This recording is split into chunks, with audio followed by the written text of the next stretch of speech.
Hi, I'm Tim, and welcome back to Versus. This week's showdown may as well be called the Fight for Florida, and the arena is a 75-mile stretch of U.S. Interstate 95. Between Cape Canaveral Air Force Station and Daytona International Speedway, some of the most compelling competition of the space race and auto racing has played out over the last 50 years. Now we have on the table two bedrock sports chronographs in steel, icons of their manufacture, Omega Speedmaster Professional Moonwatch and Rolex Cosmograph Daytona. But while the Moonwatch may be out of this world, nevertheless the Daytona is out of its price range, so we need to level the playing field with help from a comic hero. Not a comic book hero, a comic strip hero. The 2015 limited edition Omega Speedmaster Moonwatch Silver Snoopy 2 has, incredibly, reached secondary market pricing parity with the Rolex Daytona. That sounds like a showdown. Let's decide whether we prefer our racing liquid-fueled with 3 stages or gasoline and 8 cylinders.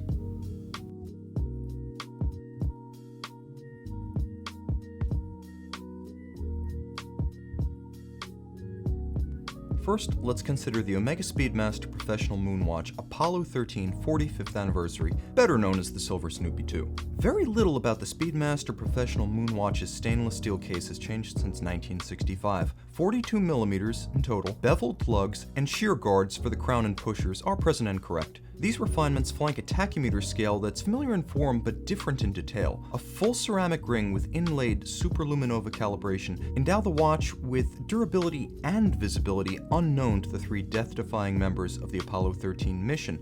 Anodized aluminum is lost in space. Another subtle change from NASA specs is the use of a domed sapphire to give the plexiglass profile and vintage charm, but without acting as a plastic scratch magnet. This model bowed in 2015, and it's important to remember it was the second and more exclusive of the Silver Snoopy series. 2003's debut model saw 5,441 units issued. Today's focus is a far more limited edition of 1,970.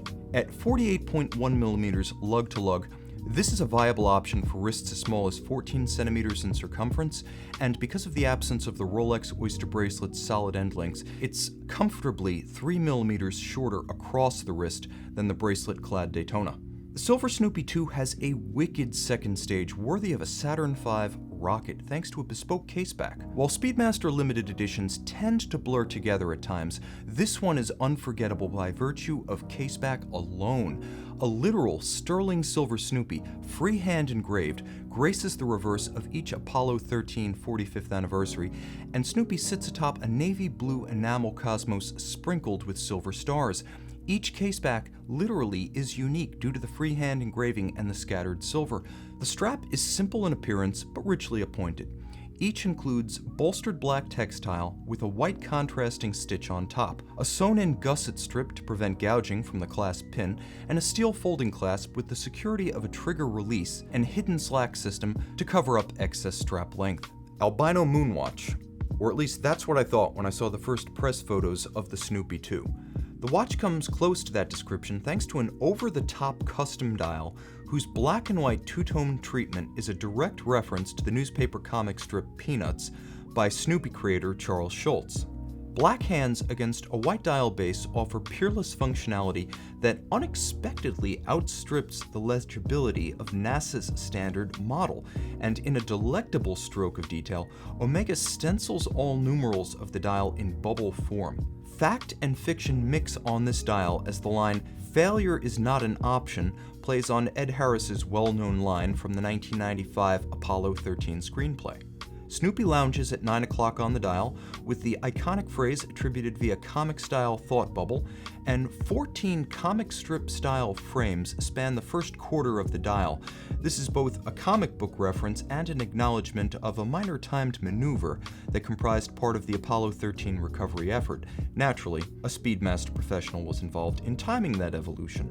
Luminova, as both a coating and as solid blocks of material, forms a highlight, literally, of this dial. The hour indices themselves are 3-dimensional bricks of luminova, and each is topped by a well filled with black varnish for an almost inverted loom shot aesthetic. Rocket power isn't necessary for this Moonwatch. It makes do with a NASA-approved Omega caliber 1861.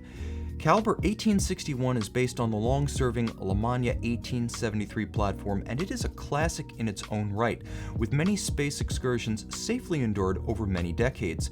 The movement has basically been unchanged since Russia's Mir was considered state-of-the-art in space tourism, and SpaceX was but a gleam in Elon Musk's eye. Manual winding with a 48-hour power reserve and a bomb-proof cam lateral clutch chronograph mechanism, Snoopy keeps the beat at 3 Hz. While this sounds like a recipe for an industrial user experience, the sensation of interacting with the Caliber 1861 is a testament to Swatch Group's engineering muscle and Lemania's attention to detail. This cam chronograph genuinely feels as crisp as the Daytona's column wheel, and the manual wind sensory experience sounds and feels like luxury. The need to interact with your Speedmaster on a daily basis may even forge a closer emotional bond than the rote automatic charging of the Rolex. And while astronauts typically concern themselves with pressures between 0 and 1 ATM, Snoopy's 5 ATM or 50-meter water resistance means that this is a surface swimmer at best.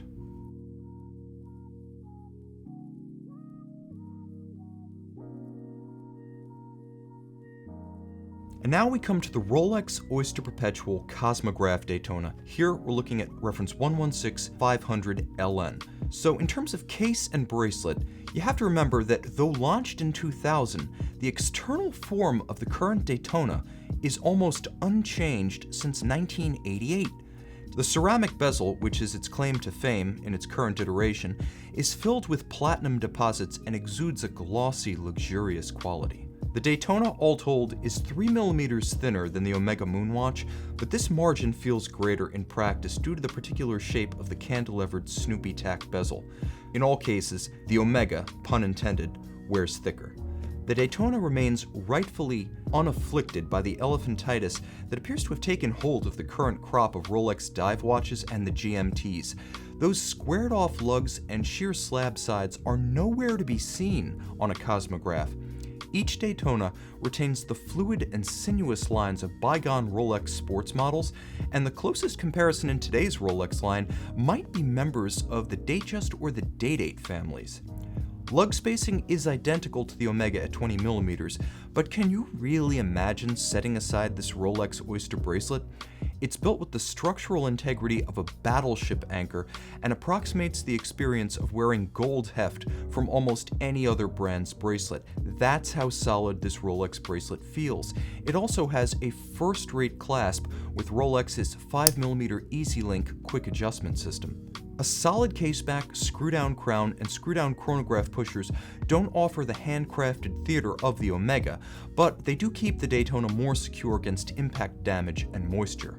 While a black dial variant of this Daytona is offered, the white one makes for a better direct comparison to the Snoopy 2. Black chapter rings atop the sub-registers are gorgeous, but the polished hands cannot compete with the effortless legibility of Omega's black-on-white approach. The same can be said of the Daytona's hands at center. Legibility is good, but not Snoopy good, and the smaller steps of the outer dial lack the crisp contrast of the Omega's minute and second track. The Rolex dial is richer in materials, fit, and finish. White gold hands and indices, an applied white gold Rolex crown logo, and generally superior detailing of the sub-registers impart a luxury richness that's utterly absent on the Omega's stark face. On the Rolex, lume is sufficient for use, but it lacks the sense of occasion that is the Omega's ace. Rolex manufacture caliber 4130 debuted with the current generation of Daytona way back in Y2K. Automatic, heavily braced against shock, and blessed with a long-legged power reserve, the 4130 was in some ways the first of the new guard of Rolex manufacture movements. 70-hour Rolex power reserves have become a thing in the modern era, but it all began with this particular caliber 4130, and its influence can be seen throughout the new generation of Rolex calibers.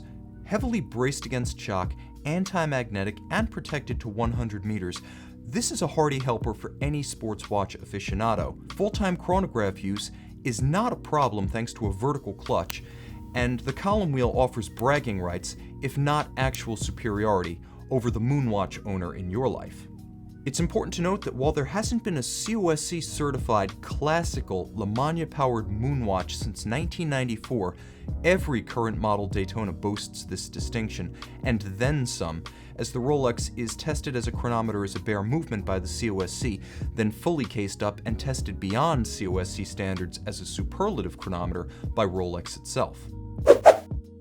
Since 1969, the Le Mans cam-powered Omega Moonwatch chronographs have been stalwarts of NASA standard issue and aviation enthusiasts the world over. This watch, even in Snoopy form, is still very close to that NASA standard issue. Space remains cool at Omega. The Omega is more shock resistant than the Daytona, objectively, and it is just plain easier to read. This model is also the cure for Speedmaster limited edition fatigue. It is that special, and of course made for 2015 alone, this is a discontinued watch. The best lume theatrics of any watch not built by MB&F or actively lit by a battery can be found on this silver Snoopy too. The Cosmograph Daytona brings one ace in the hole against the Omega that simply can't be argued. Automatic winding means this is the only sports watch choice for some. The Rolex is also far thinner and viable with any cuffs, dress or otherwise. Rolex is also the only mainstream brand with cachet to match blows against Patek Philippe and Richard Mille, and many take this factor very seriously. The Rolex is far superior in dial detailing. This watch face lacks the Omega's drama, but surpasses in substance. The Rolex wins as a watch. For motorsports fans, the Daytona boasts an allure that the Moonwatch cannot match. Finally, the Rolex is still available new, and when purchased new, it offers a 5-year warranty. And now, I have to score the Battle of Florida. Well, as a kid, I associated Snoopy with a different kind of aerospace adventure as he hunted the Red Baron from the cockpit of his doghouse. The Omega has a huge party favor factor, impressive handcrafted artistry, and real history that makes it the default choice for armchair aviators. And objectively, as beautifully as this watch is made, you don't have to be a space buff to love it. But my Florida fantasy lives on the high banks of a motor speedway for 24 hours each January, and the Daytona is this gearhead's choice for the winner's circle.